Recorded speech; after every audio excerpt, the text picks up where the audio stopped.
Hi there, we're moving on to the next video in our series about ESG, acronym to action. We're talking about the S part of ESG, social action, and we're discussing today the integration and support of people with disabilities. Now, here's a definition that is actually from the Government of Canada, and they define the persons with disabilities as having physical and mental disabilities. These include those related to seeing, hearing, mobility, flexibility, dexterity, pain, learning, development, psychological, mental disorders, or memory. Now, this is a very critical piece of information to know because the persons with disabilities have become a very large segment of the population. In fact, the Government of Canada has a commercial now about the new disability benefit, which discusses a young, healthy person who's in their 30s. And then the speaker sort of goes to, and then when I'm 40 years old or so, I have an injury, and now I have to walk with a cane for the rest of my life, and I have a disability, and therefore I shouldn't be discriminated against or put into poverty. Fantastic commercial, really hits home when you think about it. But the issue here is if you look at several of these items, they're actually not visible. And part of the issue in and around disabilities is the fact that often it is not something that we can necessarily see. It's not something that's tangible, but there is still disability within that person, within that team member of our organization or company or in our community, especially in the areas of mental health. Mental health is becoming a huge, huge issue, and it's something that we need to talk about, and it truly is a disability for those who suffer from it. So let's talk about integration of persons with disability. In 2011, and obviously that was a bit ago, but these numbers actually are still appropriate to today's business climate. The employment rate of Canadians around 25 to 64 with disabilities was only about 49%. So just less than half of those who had disabilities were actually being employed, compared to over 79% for Canadians without disability. And we can translate that into different jurisdictions as well. This is data from Canada, but it's also applicable in many other what we would call developed countries. The employment rate amongst persons from 25 to 64 that have a mild disability was 68%, compared to 54% with moderate and 42% of those with severe disability, and only 26% amongst those with a very severe disability. And very severe disability can be defined as somebody who's in a wheelchair and they cannot move any lower part of their body, let's say. Okay, this is a severe disability, obviously. And the fact that we're only employing that many people into the workforce when these people have absolutely the ability to fill opportunities that exist that we are vacant and we're not able to necessarily fill. If they have the qualifications to be able to do the job, why are we not hiring people with disabilities? It's a very critical component of the strategy behind diversifying our workplace environment and ensuring that we're giving equality and equity to people to have an opportunity to work at a job that pays them well and gives them a great lifestyle and standard of living.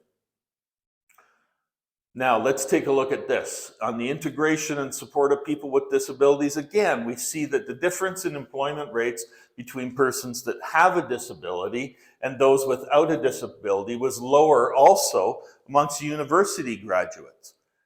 This difference wasn't significant in the case of university graduates who maybe had a mild or moderate disability, but approximately 1 in 2 university grads, with or without a disability, they held a professional occupation. They were able to go on from what they studied and take their degree and be able to work in a professional occupation. However, graduates with a disability were far less likely to hold a management position, and they earn less money. and then those without the disability, especially amongst men. So that's not a logical progression if we want to fill these vacancies within our company. It doesn't make sense that the same level of education, the same experience, the same individual, really, except they may have a disability. Imagine the fact that they are being paid less. That doesn't make any sense. If you're doing the same job as somebody who they call able-bodied, and the fact that you have a disability, but you're doing exactly the same thing, there's no logic to that. And we need to change that, and we need to realize that that needs to become a priority for us in our communities, our companies, and organizations.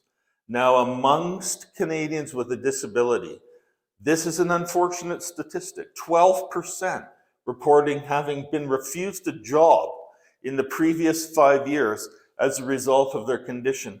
And 33%, a third of people applying for work, applying for jobs, were denied that because they have had severe or very severe disabilities. This is a statistic that should be zero. There's no reason, if the person who has the disability is capable of working, they're able to do the job, and they have the experience, there's no reason why we cannot be putting them to work. Remember, we're also discussing disabilities in terms, as I said at the beginning, many are not physically visible. Many are not tangible. There are disabilities that are hidden, or there are disabilities that we do not see. And so we have to remember that some of these same people that we're giving the better jobs to, or they're getting the jobs and we're not, or they're getting paid more, they may not have quote unquote visible disability, but in fact they may be suffering from other things. What's becoming important is that we realize that if we are to work together as a work community, if we are to strive together to achieve the performance targets and the things that we need to make our companies and our organizations successful, we have to start looking at the total, the whole, all of us as being one united group. And we have to realize that no one person, just because they may have something that makes them disabled, means that they get paid less, they're not given the opportunity to advance in their career, and they really, quite frankly, are left behind. There's no room for that in our companies and organizations today. You've heard me say this in some of the other videos, that at the heart of ESG is community. And if we really look at ESG as a whole and as a community, then we begin to treat others like we would want them to treat us. And so that really, again, becomes the underlying principle of dealing with persons with disabilities. I referenced that Canadian government commercial before. One thing they close it with is that at one point in our life, everyone, 100% of us, will have something that disables us, something that causes us not to be able-bodied as we were before. That's something to think about, isn't it, as we build our policy in and around our companies and organizations in terms of dealing with persons with disabilities. It will happen to all of us at some point in time. Let's think about how we treat those with disabilities. Look forward to seeing you in our next videos. Thanks.